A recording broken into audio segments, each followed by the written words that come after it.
Hello everyone and welcome back to our channel. In this video, we will talk about the chapter number 10 of class 7th, that is respiration in organisms.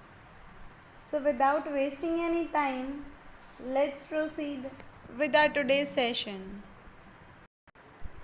So, before we start with our today's session, let us first revise what we have studied in the earlier session. तो पिछले session में हमने बात करी थी breathing rate के बारे में. तो क्या होती है ये breathing rate? It is defined as the number of time a person breathes in a minute is called its breathing rate. यानी कि एक इंसान 1 मिनट में कितनी बार अपने सांस अपने अंदर ले सकता है, इसको हम ब्रीदिंग रेट बोलते हैं. तो अगर हम एवरेज माने ब्रीदिंग रेट का किसी भी स्वस्थ इंसान में, तो वो नॉर्मली होता है 12 से 18 बार. यानी कि एक इंसान लगभग 12 से 18 बार 1 मिनट में सांस अपने अंदर लेता है और सांस को बाहर छोड़ता है. वहीं अगर हम बहुत कोई हैवी एक्सरसाइज कर रहे हैं, तो उस केस में जो ब्रीदिंग रेट है वो 1 मिनट में 25 बार तक हो सकती है. यानी नॉर्मल तो था 12 से 18 बार, लेकिन अगर कोई आप बहुत हैवी एक्सरसाइज कर रहे हो तो उस टाइम पे वो जो ब्रीदिंग रेट है वो 1 मिनट में 25 बार तक भी पहुंच सकती है. लेकिन ऐसा होता क्यों है? वो इसलिए होता है क्योंकि जब भी हम कभी कोई हैवी एक्सरसाइज करते हैं तो हमें एक्स्ट्रा एनर्जी की ज़रूरत पड़ती है. तो इसीलिए हम सिर्फ ना तो जल्दी जल्दी सांस लेते हैं, लेकिन उसके साथ साथ बहुत गहरी गहरी सांस भी लेते हैं. इसकी वजह से क्या होगा कि ज़्यादा अमाउंट की जो ऑक्सीजन है हम उसको अपने अंदर ले पाएंगे, और जितने ज़्यादा अमाउंट की ऑक्सीजन हम अपने अंदर लेंगे उतने ही अमाउंट की एयर को हम हमारे सेल्स तक भी पहुंचा पाएंगे. और जितनी ज़्यादा ये जो ऑक्सीजन है वो हमारे सेल्स तक पहुंचेगी, उतना ही जल्दी हमारा जो खाना है उसका ब्रेक डाउन हो पाएगा. खाना से मतलब है हमारा ग्लूकोज़ का ब्रेक डाउन. यानी जितनी जल्दी हमारी ऑक्सीजन पहुंचेगी सेल्स तक, उतने जल्दी ही जो ग्लूकोज़ है उसका ब्रेक डाउन हो पाएगा. और उस ग्लूकोज़ के ब्रेक डाउन से जो एनर्जी रिलीज़ होगी, उस एनर्जी का फिर इस्तेमाल किया जाएगा जो हमारी एनर्जी की डिमांड बढ़ी है उसको पूरा करने के लिए. और कोई इंसान जो है उसकी ब्रीदिंग रेट सबसे ज़्यादा कम तब होती है जब वो इंसान सो रहा होता है, क्योंकि सोते वक्त हमें सबसे कम एनर्जी की रिक्वायरमेंट होती है. इसीलिए हम बहुत ही नॉर्मल मात्रा में सांस लेते हैं जब हम सो रहे होते हैं. उसके बाद हमने पिछले सेशन में एक और नया टॉपिक शुरू किया था जिसका नाम था हाउ डू वी ब्रीद. यानी कि हम सांस कैसे लेते हैं. जो हमारा रेस्पिरेटरी सिस्टम है ह्यूमन बीइंग्स का, उसके अंदर कौन कौन से ऑर्गन्स होते हैं? सबसे पहले होता है नोज़, फिर nostrils, then nasal cavity, then trachea, lungs, bronchi, bronchioles and उसके अलावा एल्वेलाई. तो ये कुछ बहुत ही इम्पॉर्टेंट रेस्पिरेटरी ऑर्गन्स हैं जो कि हमारे शरीर में मौजूद होते हैं. ये जो ट्रैकिया है इसको हम नॉर्मल भाषा में विंड पाइप भी बोलते हैं. तो अब हम दोबारा से जो मैकेनिज़्म है ब्रीदिंग का, यानी कि सांस लेने वाला ये जो पूरा प्रोसीजर है, कि कैसे ऑक्सीजन हमारे लंग्स तक पहुंचती है और कैसे फिर लंग्स के थ्रू होते हुए वो हमारे शरीर के अलग अलग हिस्सों तक पहुंचती है, हम इस बारे में अब पढ़ेंगे। Our nose has 2 holes which are called as nostrils। तो हमारी जो नाक होती है उसके अंदर 2 होल्स यानी कि 2 छेद मौजूद होते हैं, जिनको हम क्या बोलते हैं? नॉस्ट्रल्स बोलते हैं। There is a passage in the nose behind the nostrils called as the nasal cavity। और ये जो हमारा रास्ता है नाक से जो निकलता है नॉस्ट्रल्स के थ्रू होते हुए, ये कहाँ पहुँचता है? ये नाज़ल कैविटी में पहुँचता है।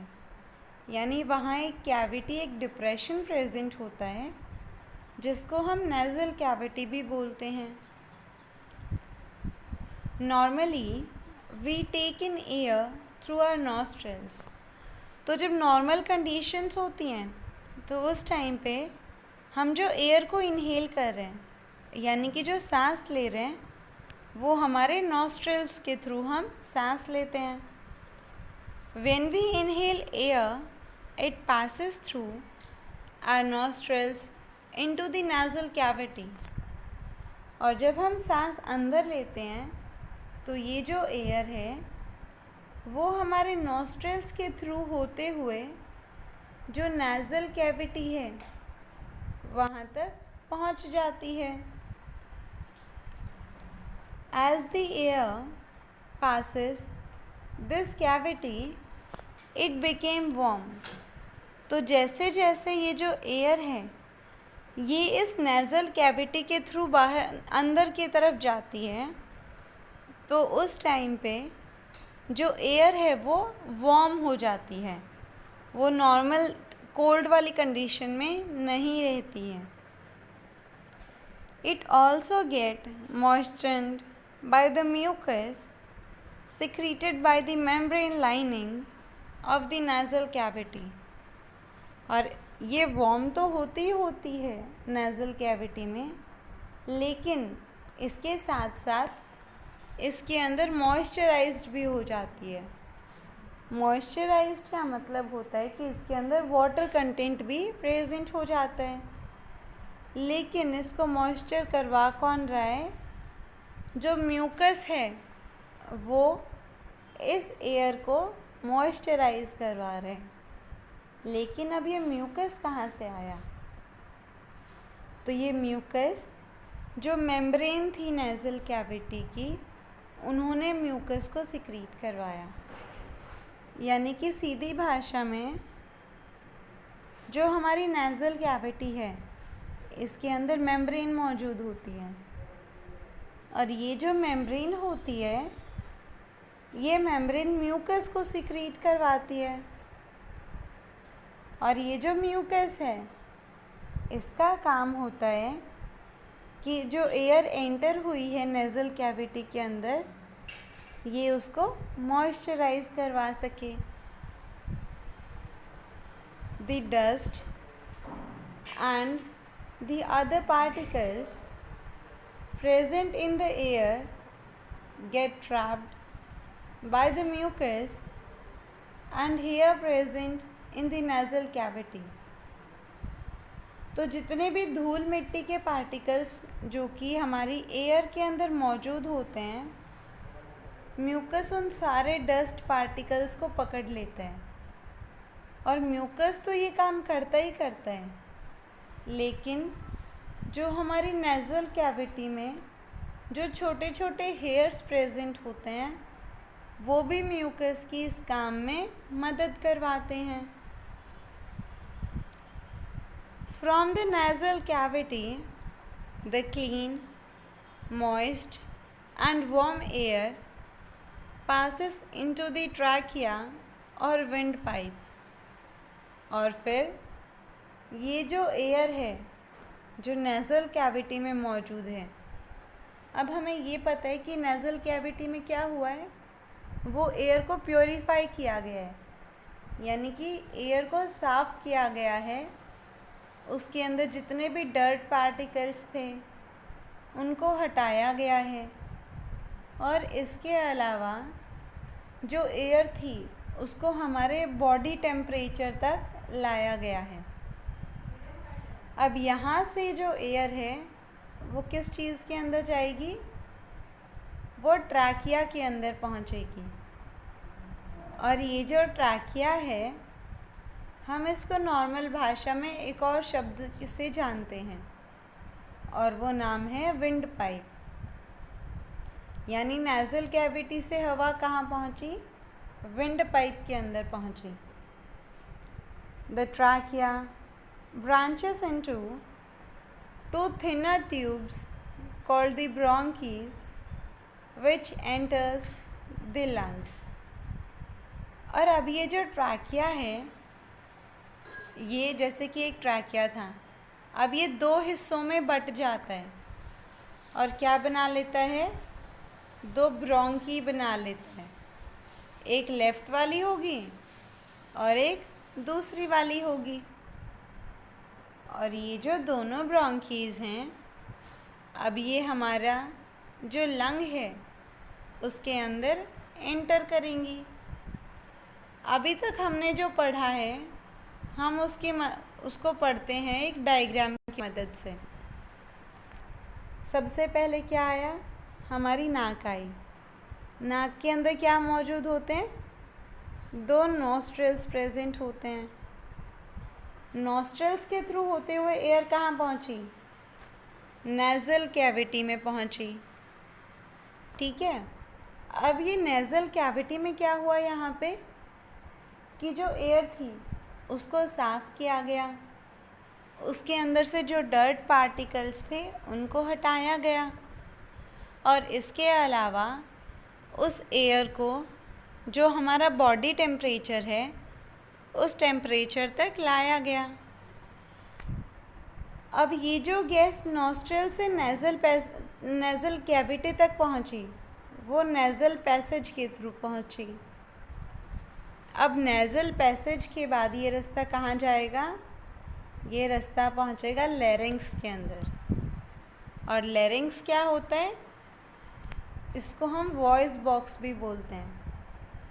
यानी कि लैरिंक्स जो है वो आवाज़ निकालने में हमारी मदद करवाता है।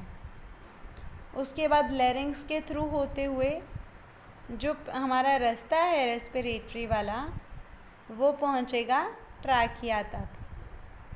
ट्रैकिया को हम क्या बोलते हैं? विंड पाइप भी हम उसको बोलते हैं।